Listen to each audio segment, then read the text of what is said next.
성경의 거짓된 역사를 알아보기 위해 가장 먼저 오래된 역사를 먼저 꺼내보기로 했습니다. 먼저 이집트의 역사를 알아보면 고대 이집트는 소름 끼치게 오래된 역사로 단군 할아버지보다 1000살 훌쩍 넘길 정도로 나이가 많습니다.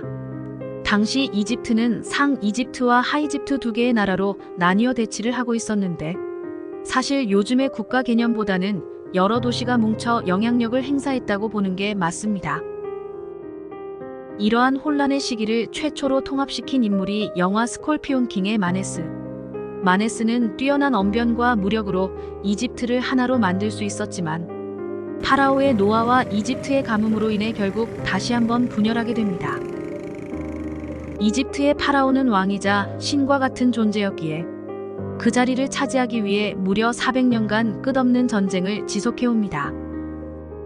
하지만 그 자리를 노리는 건 이집트인 뿐만 아니었고 외래의 힉소스 민족은 오랜 준비 끝에 이집트를 침공했고 스스로를 파라오로 칭하며 이집트 내에 자리 잡아버립니다. 힉소스인들에겐 이집트에 존재하지 않았던 전차 기술이 있어 막강했기에 계속해서 밀려날 수밖에 없었고 이를 저지하기 위해 이집트인들이 모여 연합을 이루게 됩니다. 정통 연합인 상이집트와 외래민족 하이집트로 나뉘어 대치 중인 상황. 말이 대치 상황이지. 아포피와 세크넬라의 다툼으로 불리우는 이집트의 기록물 파피루스를 보면 한없이 끌려만 다니는 상이집트의 모습을 볼 수 있습니다. 내용을 빠르게 알아보자면 외래의 힉소스 민족이 이집트가 신성시하는 하마 연못 때문에 잠을 설치고 있으니 당장 메우도록 하라. 이러한 내용인데 힘없는 상 이집트는 굴복할 수밖에 없었고 이후 발견된 세크넬라의 미이라를 보고 유추할 수 있는 이후 상황은 이에 분개한 세크넬라가 힘을 키워야 이집트를 공격했으나 결국 인질로 잡혀 온몸을 난도질당해 죽었다로 추측. 하지만 이 죽음은 상 이집트의 해방전쟁의 도화선으로서 큰 역할을 했고 결국 하 이집트를 몰아내는 데 성공합니다. 이제 본격적으로 성경 속 이야기가 시작됩니다. 성경 속 대표적인 이야기로 출애굽기가 있는데 출애굽기의 내용은 투트모세 1세는 힉소스 왕조와 같은 조상을 가진 히브리인을 탄압하는 정책을 펼쳤고 그중 하나로 새로 태어나는 아이를 모조리강에 던져 죽이는 민족 말살 정책이 있었지요. 이 과정에서 모세를 살리기 위해 갈대 사이로 띄워보내졌고 투트모세의 딸 하첵수트에게 키워집니다. 여기서 첫 번째 의문은 아기를 강에 던져 죽이는 민족 말살 정책과 각종 탄압에 대한 자료가 이집트 내에 존재하지 않는다는 것. 위에서 말한 아포피와 세크넬라의 다툼처럼 굴욕적인 자료까지 남겨놓은 이집트가 이러한 중요한 사실을 기록하지 않았다. 물론 그럴 수도 있습니다. 얼마 전부터 이집트 내 노예들이 사실 임금을 받고 일하는 인부였다는 사실이 밝혀졌는데 이 사실로 이집트의 복지는 좋은 편이었다는 걸 유추할 수 있습니다.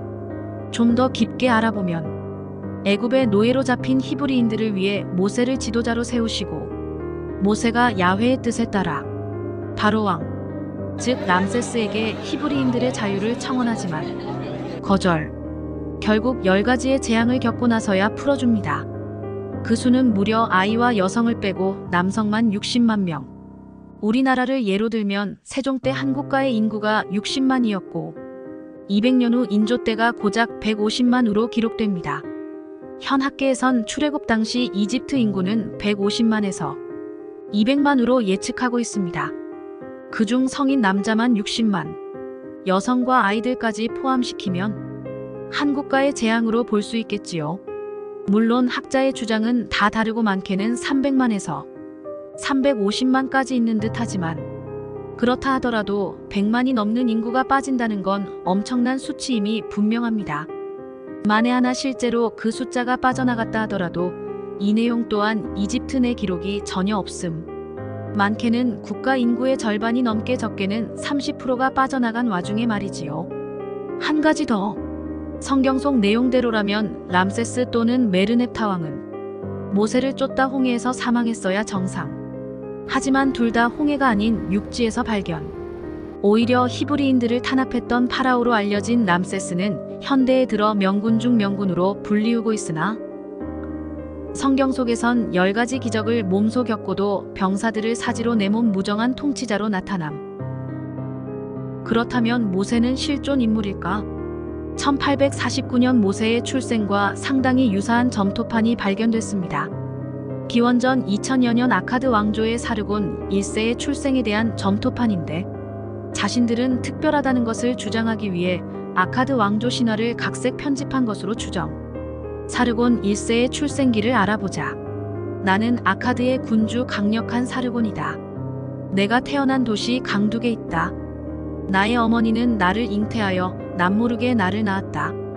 어머니는 갈대 바구니를 만들고 엽청을 발라 새지 않게 하였다. 어머니는 나를 강에 놓았으며 강은 나를 아키에게 데려가 주었다. 그 여인은 나를 발견하고 자신의 아들로 키워주었다. 내가 정원을 가꾸고 있을 때 대지의 여신 아시타르가 나를 사랑하였고, 그녀의 도움으로 나는 왕으로서 55년을 통치하였다. 모세와 마찬가지로 어머니가 신전의 여사제이며 갈대의 엽청을 발라 강가에 띄움. 그저 우연의 일치일까? 다시 모세의 이야기를 보자면, 시나이산에서 여호와에게 십계명을 받았다고 성경 속 기록되어 있는데, 피라미드 연구 고고학자로 유명한 패트릭은 모세의 십계명은 아크나톤의 18계명에서 발췌했고 신의 이름만 바꾼 채 쓰여졌다고 주장. 너희는 다른 신을 질투의 신이자 창조주인 내 앞에 있게 하지 마라. 너희는 내 앞에 다른 신을 모시지 마라. 너희는 다른 신을 예배하지 마라. 나의 이름은 질투하는 야훼 곧 질투하는 신이다. 너를 위하여 우상이나 다른 신을 섬기기 위하여 어떠한 우상도 만들지 마라. 너를 위하여 우상을 만들지 마라. 너의 마음을 다하고 성품을 다하고 힘을 다하여 너의 아톡신을 사랑하라. 너의 마음을 다하고 성품을 다하고 힘을 다하여 내 하느님 여호와를 사랑하라. 너의 아톤신의 이름을 함부로 부르지 말라. 또한 그 이름을 걸고 거짓된 맹세를 하지 말라. 너의 하느님 여호와의 이름을 함부로 부르지 말라. 아톤의 날을 기억하여 거룩하게 지키라. 안식일을 기억하여 거룩하게 지키라. 너의 어머니와 아버지를 공경하라. 내 부모를 공경하라. 살인하지 말라. 살인하지 말라. 간음하지 말라. 간음하지 말라. 물질적으로도 마음으로도 도둑질하지 말라. 도둑질하지 말라. 내 이웃집에 속한 일체 이것을 탐하지 말라. 내 이웃의 집을 탐내지 말라.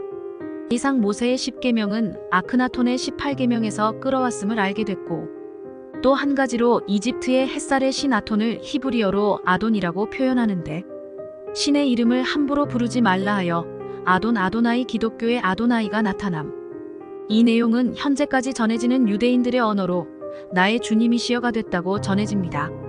실제 존재했던 이야기가 아니라면 어떻게 퍼지게 됐을까?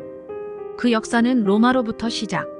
과거 기독교는 유대교에서 떨어져 나온 소수 종파, 즉 사이비 이단에 불과했는데, 극심한 혼란기에 안정성을 제공했던 기독교인들 덕에 불과 2세기 만에 로마 제국 깊숙이 스며들 수 있었는데, 로마는 끝없는 전쟁으로 하층민이 고통받고 있었고, 기독교의 공동체 품앗이는 그들에게 희망이 됐습니다. 이렇게 하층민부터 서서히 규모가 커졌지만, 그래봤자 하층민이나 따르는 사이비 종교일 뿐이었죠. 하지만 권력이 개입하자 상황은 뒤바뀝니다. 하나의 로마로 통일한 콘스탄티누스는 자신의 황권을 키우고자 했고, 그리스 로마신화처럼 여러 신이 아닌 단일 신을 믿는 기독교가 눈에 들어옵니다. 콘스탄티누스는 로마의 황제는 교회의 권위 혹은 하나뿐인 하느님의 권위에 의해 임명된다 라는 원칙을 세우곤, 자신을 단 하나뿐인 신이 선택한 첫 번째 황제, 신이 내려준 하나뿐인 황제로서 국교를 기독교로 바꾸고 자신의 권위를 키웁니다. 이렇게 기독교는 사이비 이단에서 콘스탄티누스의 정치적인 목적으로 인해 거대한 제국의 국교가 됩니다. 특히나 콘스탄티누스는 죽기 전까지 세례를 미루다 마지막 세례를 받고 숨을 거둔 것으로 유명한데, 많은 기독교인들은 죽기 전 세례를 받음으로써 그동안의 죄를 씻고 천국을 가기 위해서라고 하지만, 나는 글쎄 끝까지 정치적인 목적으로만 이용해왔고 자의가 아닌 타의로 인해 세례를 받은 건 아닐까 추측하고 있습니다.